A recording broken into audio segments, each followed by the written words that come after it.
Giddy up, strap in, and get ready to have a fun time in the comment section down below, because let's be honest, I'll probably get a lot of hate for this video because it's a very unpopular opinion. And I should be the only mother getting praised in the Honkai Star Rail community for saying not to pull for Black Swan.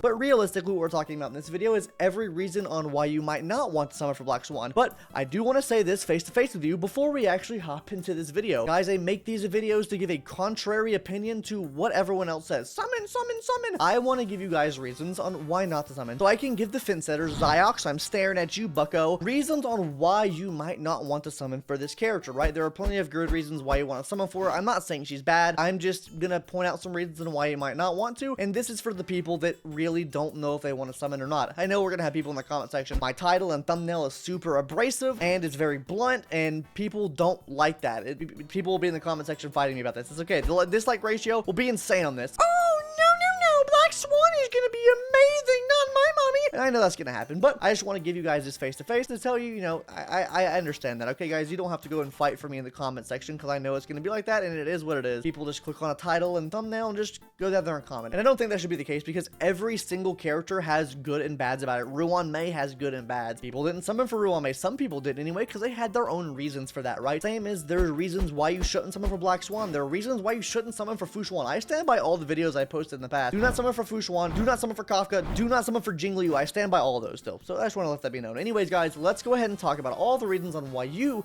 might not want to summon for Black Swan. If you stick around to the end of the video, I'll talk to you guys about a Black Swan giveaway that we're doing. It ends in 2 days, so make sure you stick around for the end of the video to get more information on that. Anyways, let's hop into reason number 1 now. Starting off with reason number 1 now. If you don't have a Kafka. Now, I'm not saying that Black Swan's gonna be bad without Kafka. I just think she is going to be very lackluster without her. And the reason I say this is I think it's pretty self-explanatory, pretty simple. Black Swan, we all know, relies on dots. She enhances the dots the enemy have. So that means whenever you hit them with a normal attack, right? Whenever you hit them with a skill attack, whenever you hit them with an ultimate, you're probably not going to see ooga booga big damage numbers there. You're going to see the damage numbers all on the back end, right? And I don't think a lot of people realize that. So when they go and use this character and they use a skill or an ultimate move and they don't see a huge damage number, it's like 20-30k maybe pop up. Oh, what was that damage? People are going to be very disheartened by that and be like, where's my damage? This also doesn't allow for like 0 cycles or anything like that, because like I said, all of your damage is coming on the back end. Yes, I understand the enemies coming in 2.0 do have faster speeds, but it is all still fully back end damage. Kafka alleviates that some by allowing you to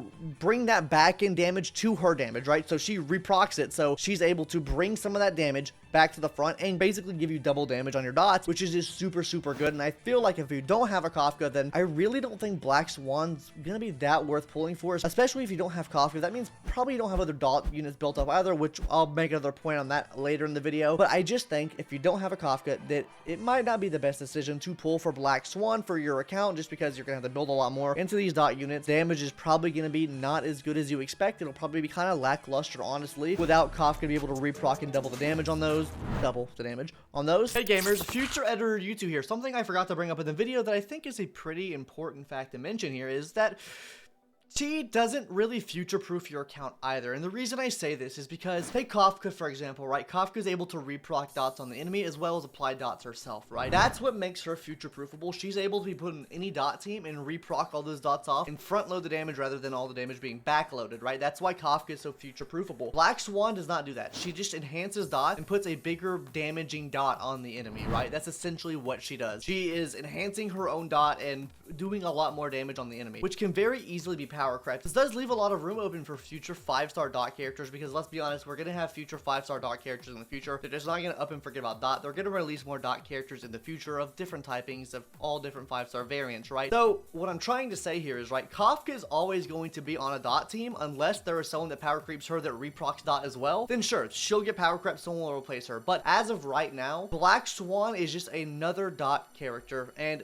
from the CN analysis, from what I've seen, Sampo, E6, and her are very similar as far as damage goes on the team. Of course, she does more damage, but they're pretty similar, and I know you guys will probably get mauled and mad about that. But yeah, that's all I just wanted to come in here and say, because I feel like it's a pretty important fact to bring up as well. Anyways, guys, yeah, I don't know what was coming next, so Have fun with that. But this kind of also leads us into point number 2 now. With Kafka not being on the team, meaning you're not able to reproc dots, right? Black Swan completely relies on dots.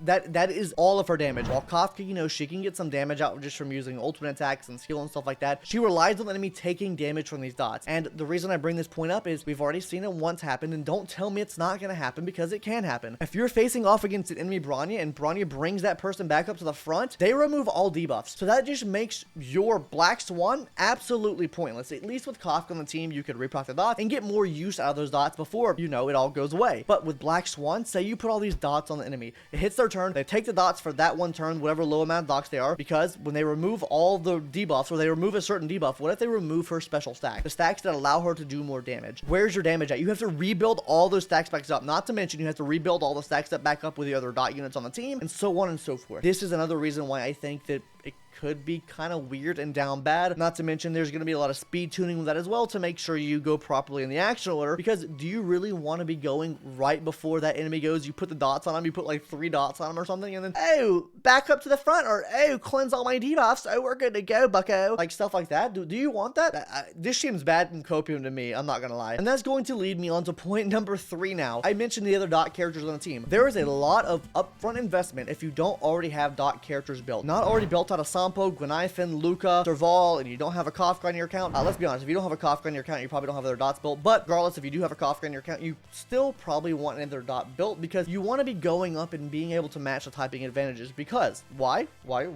want to do that? Because you want to be able to break the enemy shield. It doesn't matter if your Kafka is busted OP strong. There is a lot of resistance against typing resistance, which inherently infects the dots on that enemy. It afflicts the dots on the enemy, which means the dot amount will be lower now, meaning you need people to be able to break shield, and breaking shield gives you more dots as well. Keep that in mind. But it also gives them bigger damage with their dots, which then Black Swan is able to take and enhance some more. So there is a lot more upfront investment as far as dot characters go that you might not see with like a crit based unit or a preservation. Like you don't see it with many other units other than dot based units, because they rely on other people doing dots as well as them, right? Because you know, you can take a buffer from your crit team and throw it onto this dot team and it works, but you still have to have other dot units built for this to actually work. That means building up Luca, Gwenifin, Sampo, just to have different typings of dot on the team. It's just a lot more upfront investment. That means you're building more into relics, you're using more XP, more credits, more level up essential material, just everything. You're using a lot more and trying to get decent sets for all these people that really only work on this one team here. That's another big point of mine, is a lot of upfront investment. And if you're a new free-to-play player coming to the game in version 2.0, that might be a lot for a new free-to-play player to handle, I'm not gonna lie. But with that out of the way, let's go into our, I think to be our 4th and final point on this whole topic here, which is future characters. We have future characters coming to the game, which I think if you're a new player coming to this patch, it would be worth the wait. That's my opinion on that, right? And why do I say that? Because we all know in 2.1, what are we getting? We're getting Adventurine, which is a preservation unit. We're also getting Gallagher, which is a healer unit. What are we getting in 2.1 as well? We're getting Acheron, which, let's be honest, she's not going to be the same inhility bad bitch as Kafka is, right? She is going to be probably a different scaling type of damage. Surely she's not crit based, right?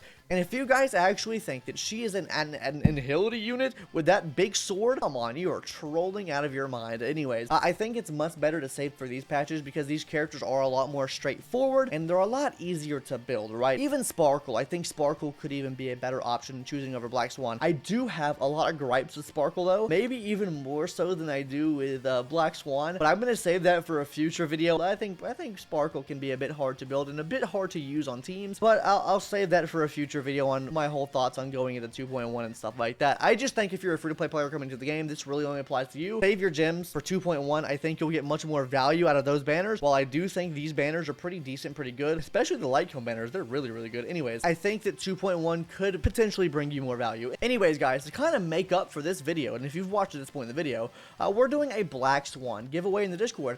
When this video goes up, there will only be 2 days left in the giveaway. So make sure you're subscribing to this YouTube channel right now, and then going to the Discord. There is a link for it in the description down below. You can join the Discord, hit the giveaway tab, join the giveaway for your chance to win a free Black Swan. Anyways, guys, that's going to do it for today's video. Hopefully you enjoyed, and I'll see you in the next one, guys. Later. Bye-bye.